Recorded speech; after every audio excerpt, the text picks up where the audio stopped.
इतना ही दूर काहे बसेलू बेलिया, तोहा के तोड़ा न के ई जई।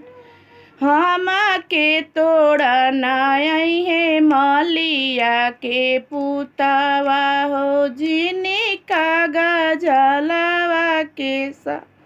इतना ही दूर काहे बसेलू कवनी सुहा, तोहा के लियावन के आई।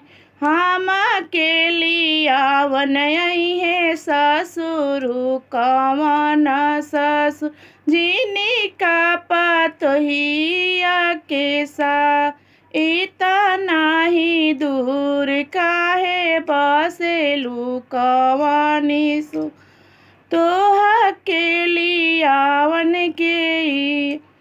हम के लियावन आई है देवरु कवन देव, जिनी काही भाभी के साथ।